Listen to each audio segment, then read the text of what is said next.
Yeah, just talk to somebody, get us to come in and speak at a class or two. Which university you used to go down in Virginia? No, North Carolina. A&T. A&T. That's Well, my daughter's getting ready to go. oh, that's a Negro college, right? Yeah, it's HBCU. They're good. Just get me on the bill. I'll sell them what they already want to buy, right? They're already in classes. They're already in classes to take, or they prepared to take exactly what we sell, right?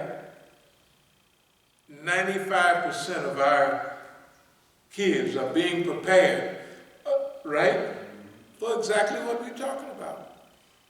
So, if 95% of them do what we say and 20 or 25% of them hold on to these values, which are not hard, right? They're easy. They're easy for them.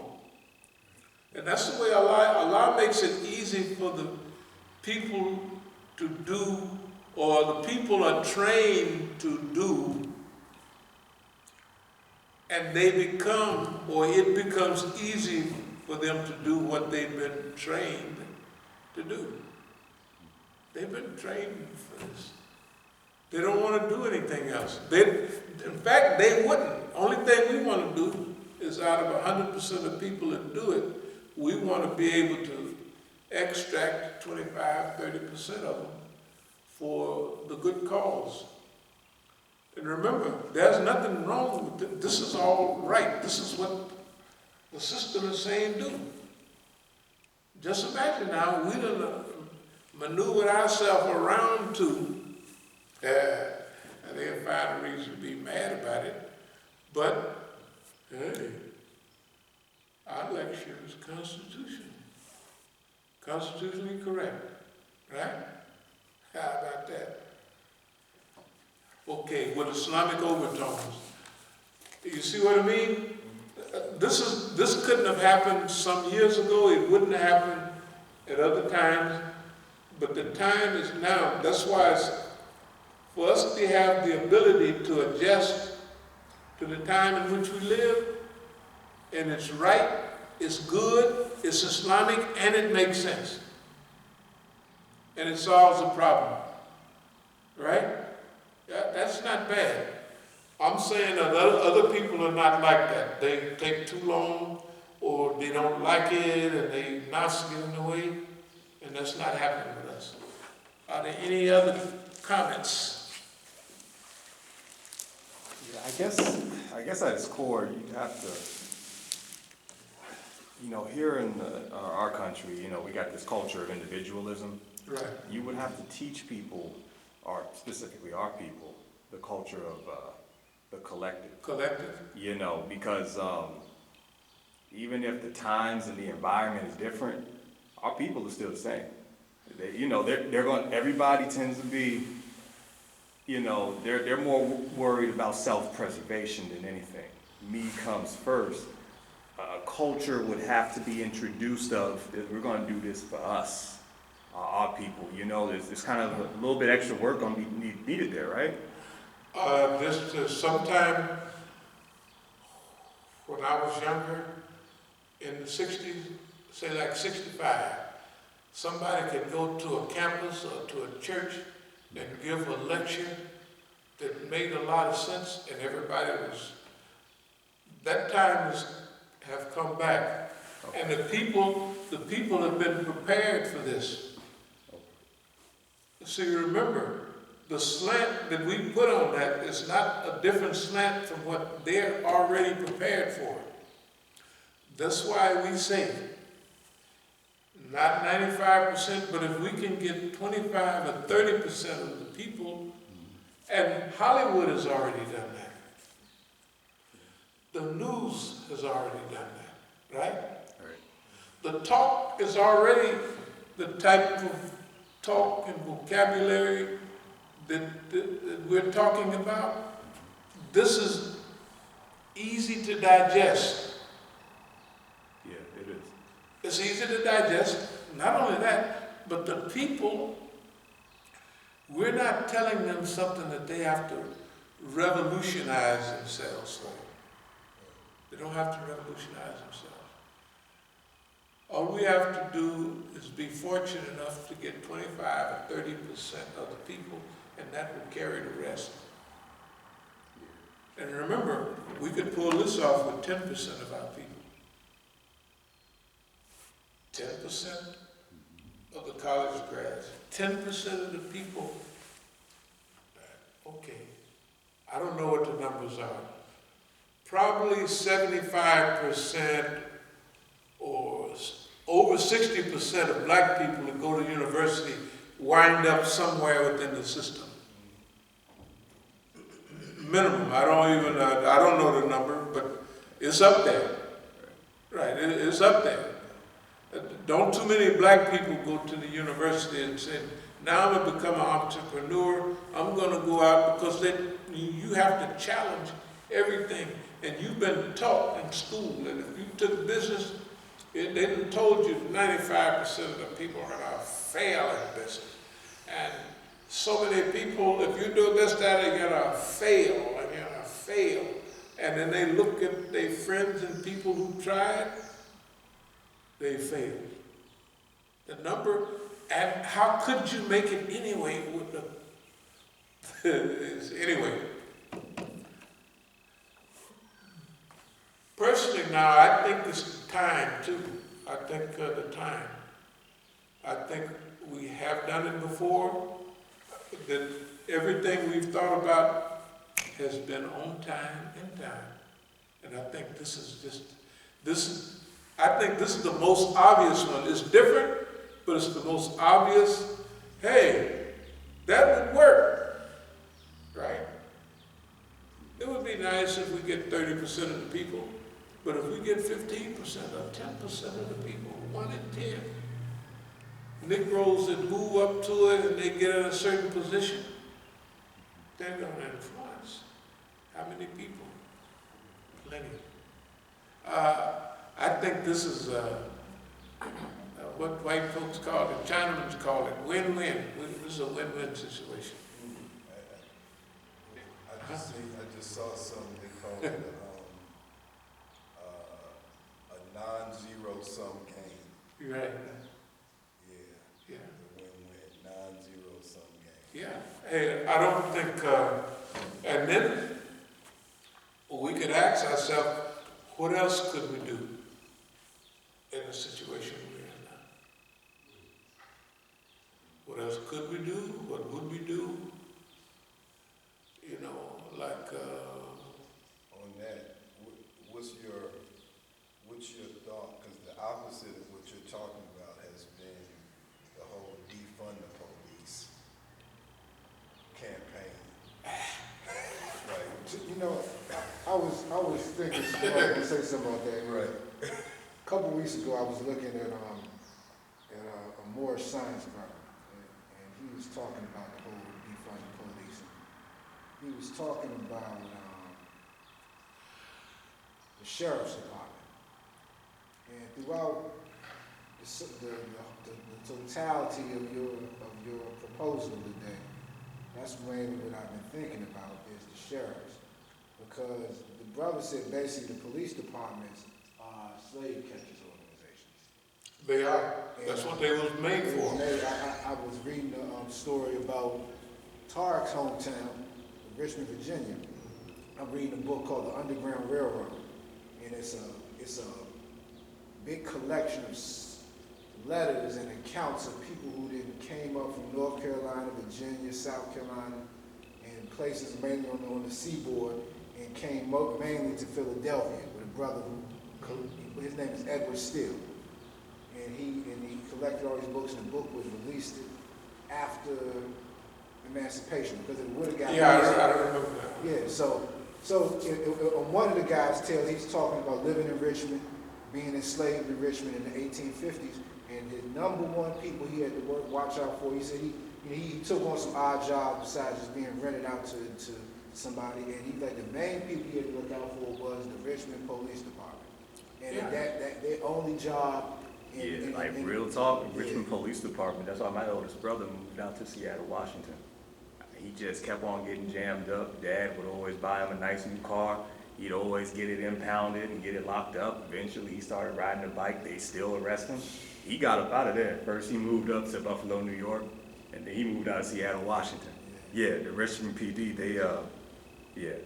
It wasn't a rich, all of the, Yeah. remember we brought this, one of our books that Right. was the, yeah, law enforcement. That's the reason that the law enforcement in America was established, as slave catchers. So the brother said that the sheriffs, he said the sheriffs come from the word sharif. Sure he does, sheriff. And he said so that the sheriff's departments are all, that go from PG sheriffs to Alexander sheriff, you know, to all the, you know, Henrico County and you know, Fairfax County and Dorchester County.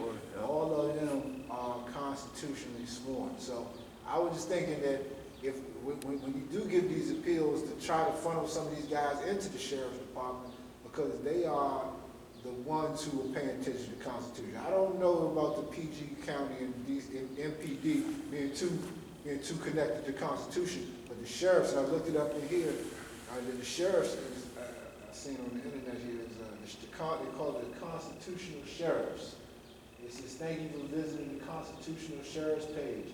Did you know your sheriff is an elected law officer, and the sheriff's only duty and responsibility is to the Constitution and to protect the rights of private property and citizens? Did you know the sheriff has more power than the FBI, the CIA, and even the president? So, to your point about defunding the police, yeah, let them defund the police, but they're not going to defund the sheriff's department, because the sheriff is first of all, they're democratically elected, you know, which means that you want to have some connection to the community, I'm thinking. And they are connected, at least nominally, to the Constitution. No, the police, I don't care what type, whether you join the court system as a lawyer or whatever, you have to swear allegiance to the state of Maryland, you know, and the Constitution of the United States. Technically, the Constitution of them both is what you're swearing to. The city police, or all the officials have allegiance to the same thing, to the system. The sheriff just has some different little, the police might arrest you, then they turn you over to the sheriff, and he holds you to demand when you go to court and all of that. But what we're talking about is all departments. We're not being just narrow-minded. If you want to join the city police, join it. If you want to join the sheriff's department, join it. If you want to join the FBI, join it. If you want to join alcohol and firearms, whoever, get yourself placed in the system. That's what we're saying. Get yourself placed in the system. In fact, right now, Those might be the only jobs available. they are going to, and not only the only jobs available, but that's why I mentioned the educated crew, because see, the people with education will get first choice for those, because they would supposedly have a better chance to that, and they have management. Even if you on a police department and you take a class on management and what have you, you get juice for that. They should manage material, you know, right? Okay, the point is this.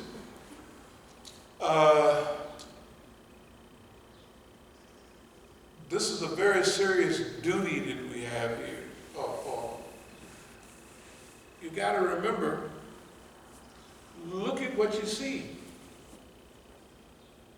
Hey man, they're killing Negroes. Maybe it's because we see it more on TV, because it's more, hey man, this stuff is just, it's out of hand. And nobody will even take a breather and say, hey, let's have a a 6-month moratorium on killing niggas, or even stopping niggas running up and down the street. Let them go, we'll catch them later, right?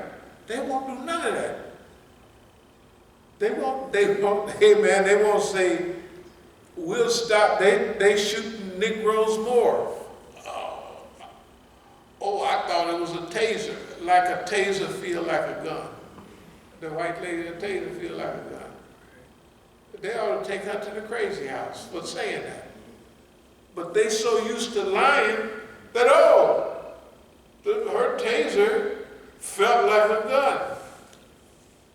And she didn't know till she pulled the trigger, instead of a spark flying out, a bullet came out. That stuff don't fly. So anyway, are there any more questions or comments? Nothing came over social media today. Okay, and this multiplies numbers also. Remember, if it's safety, if you got 5 Negro, he could go buy, I don't know how many guns. So he could have 5 or 10 guns in his house. And if each one of them becomes a leader of a squad, he can teach and train 5 or 10 Negroes. Or he'd either already know where the veterans are. Remember, veterans. You got to remember what we got going our way. How have veterans been treated, man? Veterans.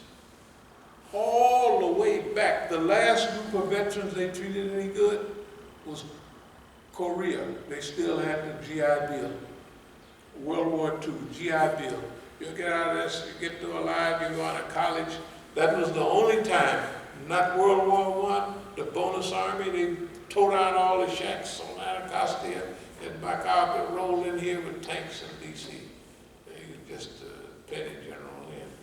I'm telling you, that's what they did. Vietnam vets, how did they came back, hey man, Agent Orange and nothing. Gulf War syndrome, 91, Gulf War. They came back, they said, I'll take a few aspirins. The women said, but I had a miscarriage. Baby had 4 arms or something like that. I said, you need to take a couple of aspirins and go on about your business. And this last Gulf War, well, you see on the news, and how many 22 a day killing themselves? Can you imagine they lose more people suicide than they do for war? That's pretty serious. Right, with the people in Afghanistan and everywhere else, they got people around the world. 22 a day, every day, die here in the U.S. Suicide from being left alone with nothing and nobody. And hey, man, we don't have to. All we have to do is be semi-good human beings and tell a portion of the truth. They didn't fix everything else to go the way we try to get it. It couldn't go it couldn't go the other way. It couldn't go, there's nobody to go that way. Everybody got a friend that's a veteran, and everybody got a friend that's did all this and that, and they done put them in jail. And they got homeless people. You know, when Shinseki became our post, this became 3-star general, something like that, that they put over, retired, put over, whatever they call that military thing. And there was homeless vets. At that time, it was 255,000. This is 10 years ago, homeless vets. And it's still up there. Vets, homeless vets. And the crazy house is full of food. Military people, and they was playing them video games and killing all them people, and then when they went over and killed them, and they realized, man, this stuff runs you crazy. And they come back here and gave them a couple of aspirins. Told them, ain't nothing wrong with you. Okay, any more questions or comments? Alhamdulillah. Okay, what time is it up there? 5:25. 5:25. We could just have it count because the adhan is at around 5 or something. Yes. Yes, okay. We could just